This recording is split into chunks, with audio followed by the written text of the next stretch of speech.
From the Alvin and Rosalie Sarachek studio, PBS Kansas presents Kansas Week.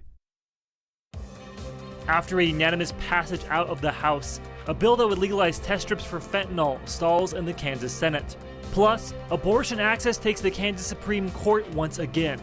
The case is at the heart of the challenge and the role value them both plays. But first, budget talks heat up in the House, how legislators are figuring out how to spend your money. That and more now on Kansas Week.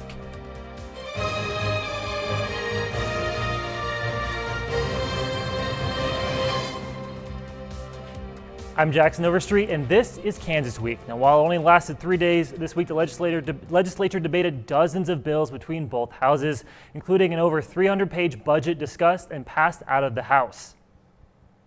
A major undertaking for House lawmakers on Tuesday, sifting through the 337 pages of this year's budget bill.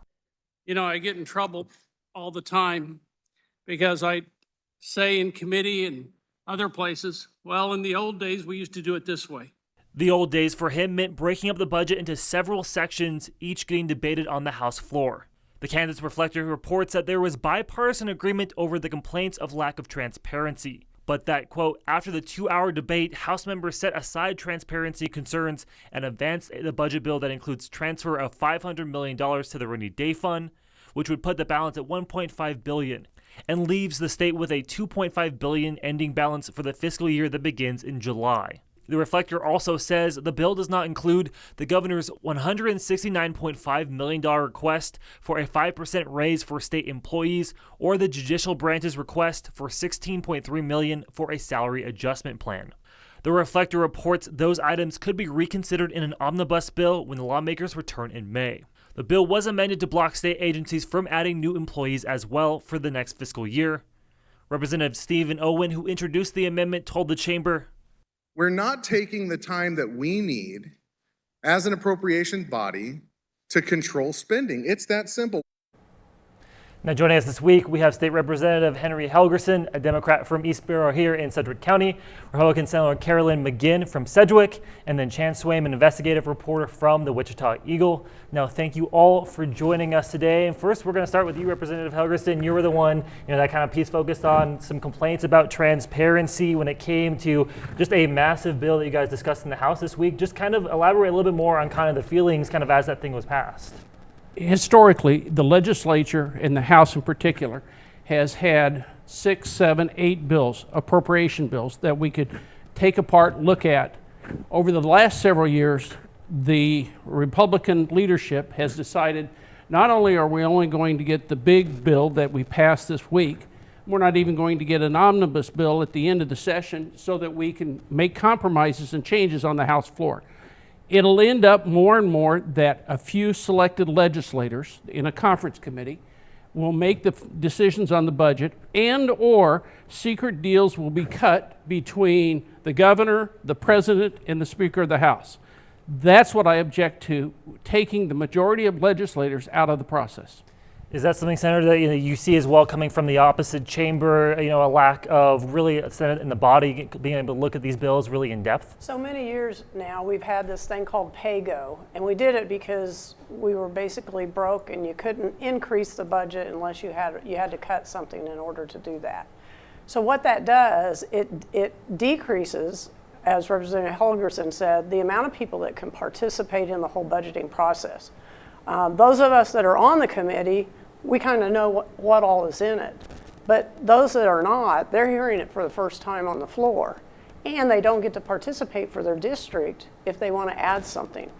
So it has changed significantly in the last decade, I would say. Absolutely. And now we've got kind of bills from each chamber going to a conference committee that will be discussing this. I know a lot of talk in both bills was with reducing spending. I know there was, I think, the 3.25% cut in your all's bill. There was, a lot of reductions, a lot of things that the governor asked for that was maybe out of the House bill. Is that something that really we should be focusing on, and people should be focusing on when this bill is trying to cut back on some of the spending, or what are some of the things that we should be thinking of that will come out of kind of this joint bill? Carolyn, you want to go first? I think the cutting should happen when you're building the bill. Mm-hmm. That 3.5 across the board came as a floor amendment, and it is not a good way of doing this. I was the chair of the budget in both in 09's recession and then after the governor's tax plan, and when we had $84 in the bank. And so one of the things that I have learned is don't start new programs, and I'm seeing that happen now. We need to take care of those programs that take care of our seniors and those with disabilities. That's kind of our core value. But now I'm seeing, because we had so much federal money come in, that people are adding programs, and it's going to get us in trouble later. And it already has, because at least in the House Social Service Budget Committee added over $150 million of state general fund dollars, because all they're looking at is people coming in and saying, we want this, we need that. And it's hard, it's really hard to tell them no. But what we should also keep in mind is there is, well, the President of the Senate had a tax bill earlier on that asking for, what was it, $1 billion in tax relief? And that would put us financially in the hole in 2 to 3 years. Then the governor has said the same thing. So, and I got to say this publicly, you are the most respected person in the Senate about budgets. And we enjoy working with you because we know you're trying to keep a balanced approach to the budget and to the taxes.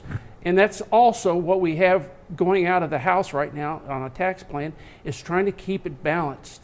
And there are too many people out there that aren't looking at the big game. And not to keep this going, but the conversation needs to be, so those of us that are on budgets aren't necessarily on the taxes. And maybe there's a day where the tax committee and the budget committees need to have a meeting together to talk about exactly that balance. We actually have, I and a few other legislators sit on both tax and budget.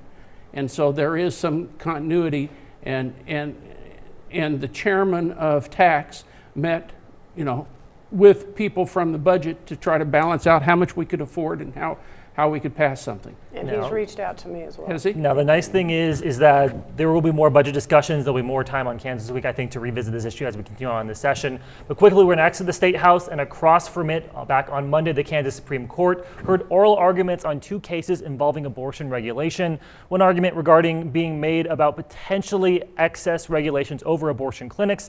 The other, a hearing for the court to reconsider its 2019 ruling. The Kansas Constitution protects abortion access. The case Pilar Pedraza was at the court for both hearings. The undisputed facts make clear that the state has not even come close to meeting its extraordinary burden under strict scrutiny. The court heard from lawyers on 2 abortion cases Monday morning. Since the act of abortion and the procedure takes a human life, that justifies the additional regulation over and atop. The first, a reconsideration of its 2019 ruling. The Kansas Constitution includes a protection for abortion rights, which stemmed from a challenge of a ban on a type of second trimester abortion called dilation and evacuation, or D&E, the most common second trimester method of abortion, one foes often deride as dismemberment abortion. The justices had a lot of questions, mostly for the state. The government can tell me that I have to have a more dangerous form of abortion.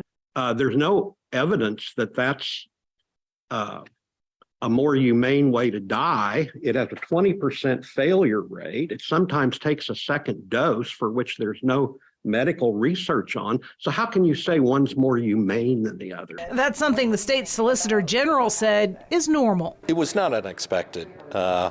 The state has an uphill climb in this. It's hard to go to the Supreme Court and ask them to change their mind because they thought about it the first time. But we think the interests in this case are so important. And that was just the first case involving Hodes and Nauser in front of the state Supreme Court Monday. The second one involved regulations that apply only to abortion clinics in the state of Kansas. Abortion is a fundamental right here in Kansas, and that means that the government can't interfere with that right unless it has a very good reason, and it certainly does not have one here. In both cases, the state laws in question remain unenforced while the challenges move through the court system.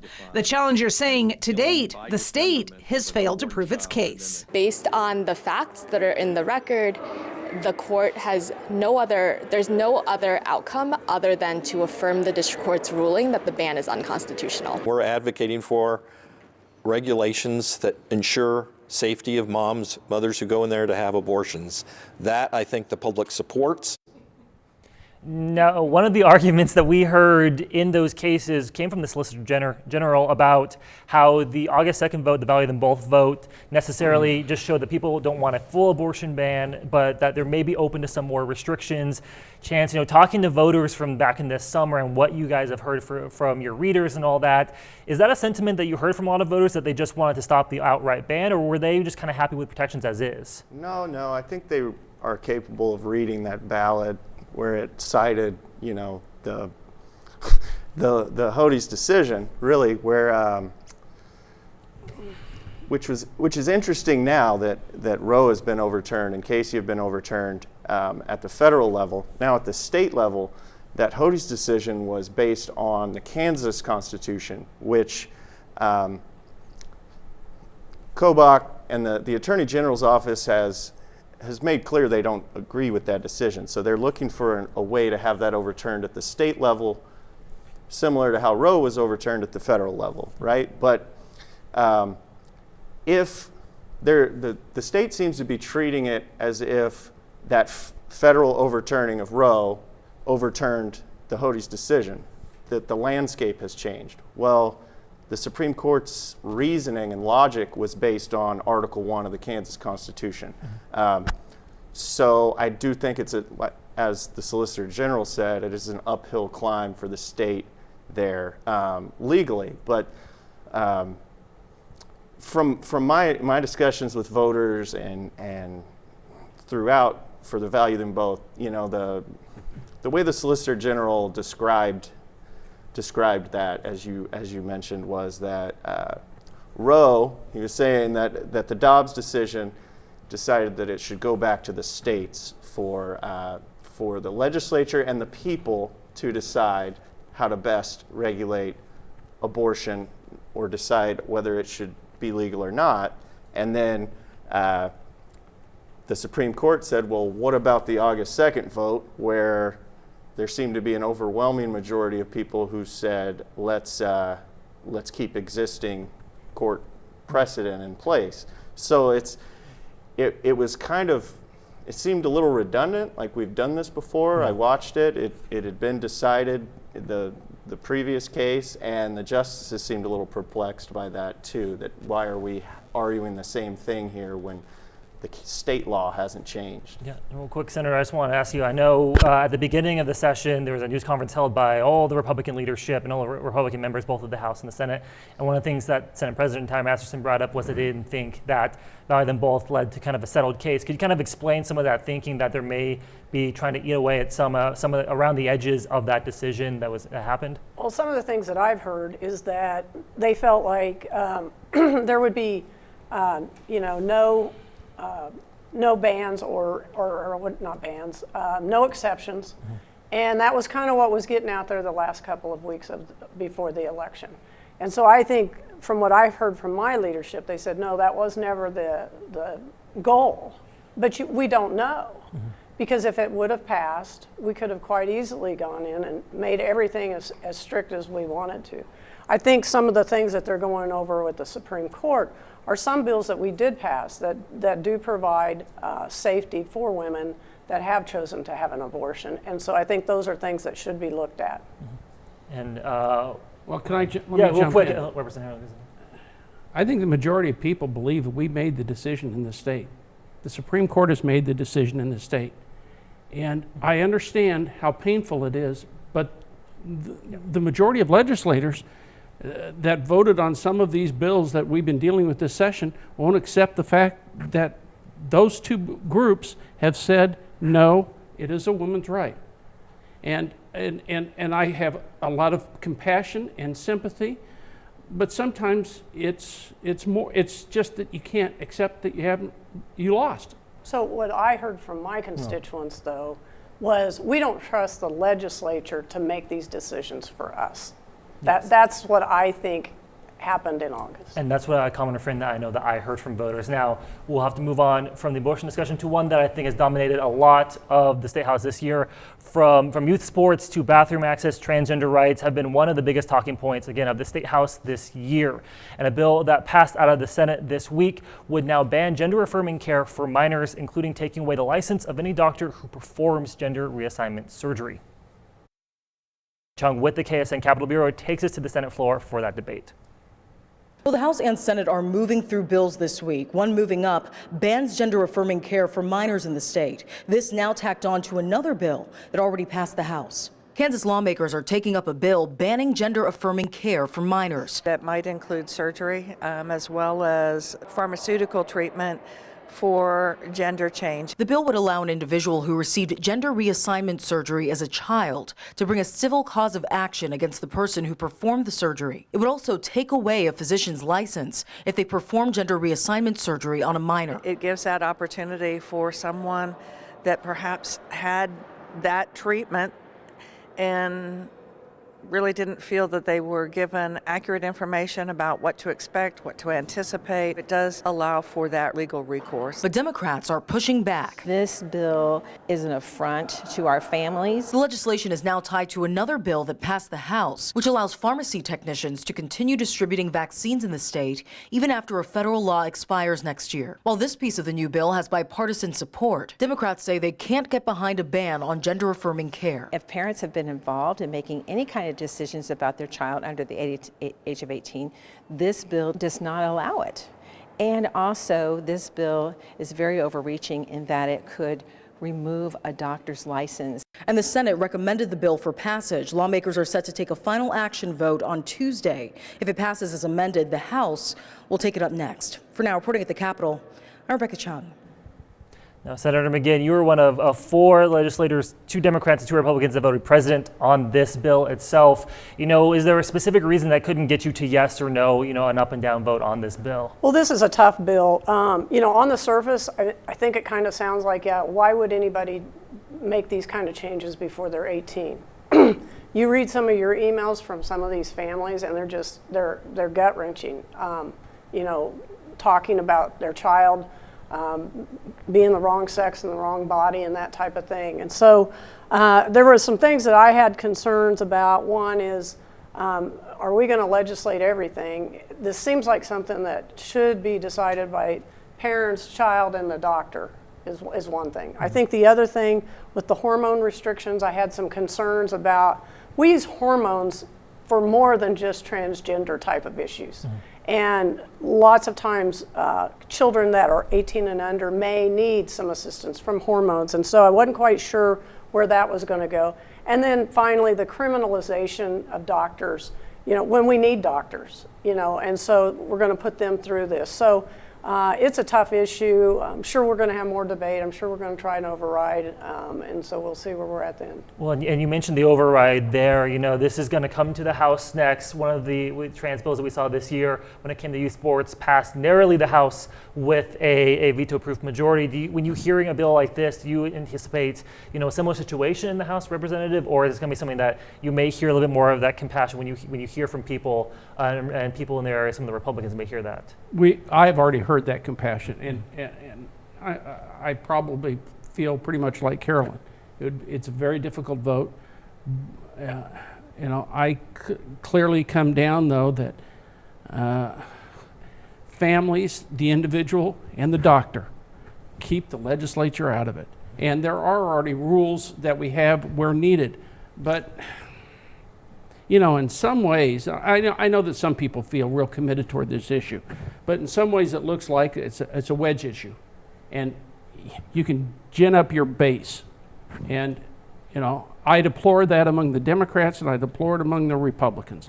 Let people with their own religious beliefs and their own medical expertise make those decisions. Absolutely. I hear this a lot from my readers too. The people I talk with in the community that it feels like a distraction. It feels like a wedge issue. It feels like fighting for the sake of fighting when there are several key, bigger issues that that have been covered here locally. Like what did the legislature do with Stand Your Ground or with prone restraints this session or last session?